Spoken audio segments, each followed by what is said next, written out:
ღვინის ფესტივალი და სულიკო 2016 ზესტაფონური შემოდგომის მთავარი დღესასწაულები საორგანიზაციო კომისია მზადებას იწყებს, როგორ დაიტვირთება საფესტივალო დღეები ქალაქსა და ცხრაწყაროს ღია თეატრონზე. მინი სტადიონებზე სარემონტო სამუშაოები დაიწყო, რა ტიპის კეთილმოწყობა უტარდება მოედნებს ქალაქში და რა ვითარებაა სოფლად. როგორ ავიცილოთ საცობები ქალაქში, როგორ მოუაროთ ავტომობილების სიჭარბესა და გზების სიმცირეს, რას ურჩევენ დედაქალაქის მერიას არასამთავრობოები და ოპოზიცია.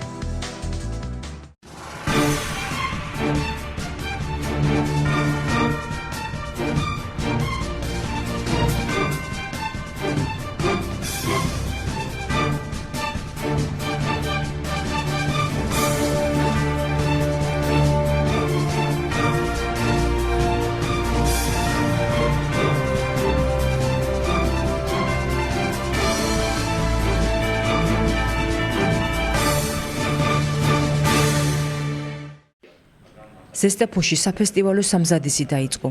საორგანიზაციო კომისიამ თავის პირველ შეკრებაზე ძირითადი დავალებების მაქსიმალური ნაწილი ადრესატებზე გადაამისამართა. სახალხო დღესასწაულს ზესტაფონობას და ღვინის ფესტივალს ერთი დღე დაეთმობა. ღონისძიების ეპიცენტრი უშანგი-ჩხეიძის სახელობის სახელმწიფო თეატრის მიმდებარე სკვერი და მოედანი იქნება. დღის მეორე ნახევარში მას შემდეგ რაც დეგუსტატორები საუკეთესო ოჯახური ღვინოების მწარმოებელთა საპრიზო კატეგორიებს გამოუვლენენ, ღონისძიების მონაწილენი თეატრში შევლენ და ომარ გველესიანის შემოქმედებით საღამოს ნახავენ. მეორე დღეს კი ცხრაწყაროს ღია თეატრონზე სულიკო 2015 გაიმართება. ვარინკა წერეთლის სახელობის ქართული სიმღერის ფესტივალი იმერეთის რეგიონების მხატვრული კოლექტივებისათვის ერთგვარი გამოცდაც იქნება.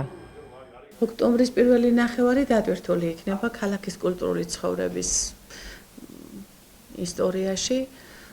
დაგეგმილი გვაქვს ტრადიციული ღვინის ფესტივალის ჩატარება, სულიკო 2015, ქართული სიმღერის ფესტივალი და აი ამ ორ დიდ ფესტივალს გაგვილამაზებს ჩვენი ზესტაფონელებისათვის ცნობილი და საყვარელი პიროვნების ბატონი ომარ გველესიანის შემოქმედებითი საღამო. ზუსტ რიცხვებს ჯერ ვერ მოგახსენებთ, როგორც თქვენ ნახეთ, დღეს შეიკრიბა კომისია, რომელიც სპეციალურად შეიქმნა ამ ღონისძიებების მაღალ დონეზე ჩატარების ორგანიზების მიზნით. დეტალებზე ვმუშაობთ. მომსახურებისა და სახონლის შესყიდვაზე გამოცხადებულია ტენდერი და ველოდებით ტენდერის შედეგებს. ასე რომ მე ვფიქრობ, ოქტომბრის პირველი ნახევარი იქნება საინტერესოდ დატვირთული. ძირითადად იქნება ომარის ის განვლილი გზა შემოქმედებითი, რომ მან გაიარა მრავალი წლების განმავლობაში. შეიძლება ითქვას, აი პატარა ბიჭობიდან დაიწყო მან დიდი შემოქმედების გზა. და მოვიდა დრო უკვე მისი შემოქმედების საღამო გაკეთეს და შევაფასოთ რა გააკეთა ამ კაცმა ამ წლების განმავლობაში. ხალხური სიმღერების ფესტივალი სულიკო 2015 ცხრაწყაროში 14 საათიდან დაიწყება. დებულების მიხედვით ფესტივალი ერთ ტურად ჩატარდება და ხალხური სიმღერის, ქართული გალობის, საგიტარო, ლირიკული სიმღერებისა და ქართულ კომპოზიტორთა ნაწარმოებების ცოცხალი შესრულების მარათონი იქნება. მუნიციპალიტეტში მინი სტადიონების რეაბილიტაცია მიმდინარეობს. აღნიშნული ინფრასტრუქტურული პროექტის ფარგლებში სარემონტო სამუშაოები ქალაქის ტერიტორიაზე მდებარე ორ მოედანს უტარდება. აღმაშენებლის ქუჩაზე მდებარე მინი სტადიონს ამ ეტაპზე უკვე ჩაუტარდა ღობის დაზიანებული მონაკვეთის აღდგენითი სამუშაოები. ტენდერში გამარჯვებული კომპანია ამ დროისათვის აღნიშნულ სტადიონზე ახალი ხელოვნური საფარის დაგებისათვის მოსამზადებელ სამუშაოებს აწარმოებს. პარალელურად კეთილმოწყობის პროცესი ხორციელდება კულტურისა და დასვენების პარკში არსებულ მინი სტადიონზე. მოედანზე უკვე დამონტაჟდა კალათბურთის ფარები. იგეგმება ასევე რკინის კონსტრუქციის შეკეთება შეღებვაც. სტადიონების რეაბილიტაციისთვის ადგილობრივი ბიუჯეტიდან 27,000 ლარია გამოყოფილი.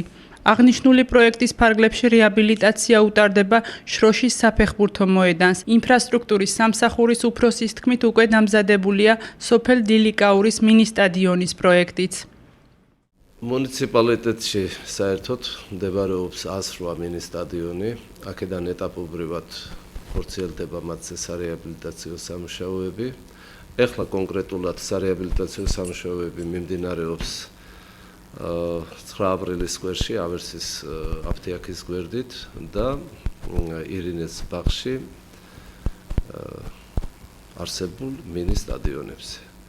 ასევე მიმდინარეობს პროექტის დამზადება დილიკაურში, სოფელ დილიკაურში, რომლის ნიმუშიც წარმოდგენილი აქვს უკვე საპროექტო ორგანიზაციას და შროშაშიდაც ასევე განხორციელდება რეაბილიტაცია. რეაბილიტაციები მიმდინარეობს მაღალ დონეზე, იცვლება მთლიანად საფარი, იღებება სეტკები და კეთილმოწყობა ხდება საერთოდ ყველა მინი მოედნის. მინი სტადიონების კეთილმოწყობა მოსწავლე ახალგაზრდობის ჯანსაღი ცხოვრებისა და უკეთესი მომავლის ხელშეწყობის მიზნით კეთდება. ძალიან მოხარული ვართ, რომ ბავშვები, რა თქმა უნდა, დაკავებული იქნებიან აი ამ მინი მოედანზე და ქუჩაში არ იქნებიან. კარგია თუ კიდე სხვა უბნებშიც კეთდება ასეთი მინის მოედნები. ბავშვებისთვის კიდევ იმეორებ, ძალიან კარგი არის, დასაქმებულები იქნებიან, არ უხილიგნებენ, ერთმანეთს შეურაცხყოფას არ მიაყენებენ. ჩვენ როგორც მეშვიდე სკოლა ხშირად ვართ აქანა ახლოსში გვაქვს სკოლა და გამოვდივართ და უმეტეს დროს აი აქ ვატარებთ. ძალიან კარგად არის გაკეთებული, ჩვენ ბავშვები თამაშობთ, ყველა ერთობით, თან მასწავლებლებიც ხელს გვიწყობენ ამაში.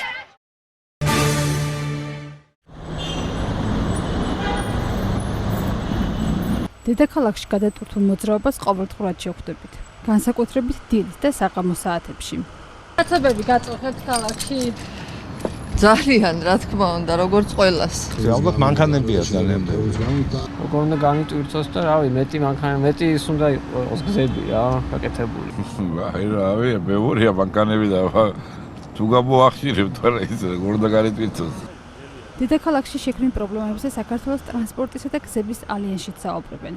დავით მესხიშვილი თბილისის მერია საცობების პრობლემის მოგვარების საკუთარ ხედვას თავაზობს. ჩვენი პროგნოზით თბილისში მას შემდეგ რაც ამინდი გაუარესდება, ძალიან გართულდება მოძრაობა და იქ სადაც თქვენ 10 წუთში მიდიოდით, შესაძლოა საათზე მეტი დროც კი დაგჭირდეთ. გამოსავალი არის შემდეგში პირველ რიგში ინფრასტრუქტურული პროექტი რამოდენიმე მაინც მასშტაბური ხასიათის უნდა განხორციელდეს, ხოლო მეორეს მხრივ უნდა განვითარდეს და შეძენილი იქნას ახალი საზოგადოებრივი ტრანსპორტი, რომ გზავრობა ჩვენ ქალაქში გადაიქცეს კომფორტულად და მძღოლი გახდეს მგზავრი. დავით ნარმანიას საკრებულოს ოპოზიციური ფრაქციის წევრებიც მიმართავენ. თამაშ შოშიაშვილი მერიას წინა ხელისუფლების დროს დაწყებული შემოვლითი რკინიგზის, ლაგუნა ვერესთან პანტუსის გაკეთებისა და ვეფხითა მოყმის ძეგლთან მტკვრის მარჯვენა და მარცხენა სანაპიროების შემაერთებელი ხიდის მშენებლობის პროექტების განახლებისკენ მოუწოდებს. ეს ღონისძიებები აუცილებელია თბილისის შემდგომი განვითარებისთვის. წინააღმდეგ შემთხვევაში ჩვენ მივიღებთ დავით ნარმანიას მმართველობის დასრულების შემდეგ სხვა პრობლემებთან ერთად თბილისში სატრანსპორტო კოლაფს, როდესაც თბილისში გადაადგილება იქნება შეუძლებელი. დედაქალაქის მერიაში საცობების პრობლემის მოგვარების სხვადასხვა გზებზე საუბრობენ. საქალაქო სამსახურის უფროსმა ერთ-ერთ შესაძლო გამოსავალად ფასიანი გზების დაასახელა. თუმცა მისი ეს განცხადება მერის მოადგილემ მალევე უარყო. გზებზე ფასის დაწესება თბილისის მერიაში არ განიხილება. ამ კუთხით თბილისის მერია აქტიურად მუშაობს ორი მიმართულებით. ერთი მიმართულება არის არსებული გზების ინფრასტრუქტურის, საგზაო ინფრასტრუქტურის განახლება, მათი რესტავრაცია და ამ ის მასშტაბური სამუშაოები, რომელიც დღეს მიმდინარეობს თბილისში, თქვენ ამას თითოეულ თქვენთაგანი ძალიან კარგად ხედავთ და მეორე მიმართულება ეს არის ახალი ინფრასტრუქტურული პროექტების განხორციელება. ცნობისთვის, არსებული მონაცემებით თბილისში დაახლოებით 400,000-მდე ავტომობილია დარეგისტრირებული, ხოლო ყოველდღურად 500,000-მდე მანქანა მოძრაობს. ჯერ უცნობია მომავალი წლის დედაქალაქის ბიუჯეტში ახალი გზებისა და ხიდების მშენებლობის ხარჯები გათვალისწინებული იქნება თუ არა. მანამდე კი მერია გვპირდება, რომ ვაკეს საბურთალოს დამაკავშირებელი გზა სექტემბრის ბოლოს გაიხსნება, რაც მოძრაობას ნაწილობრივ განდვრთავს.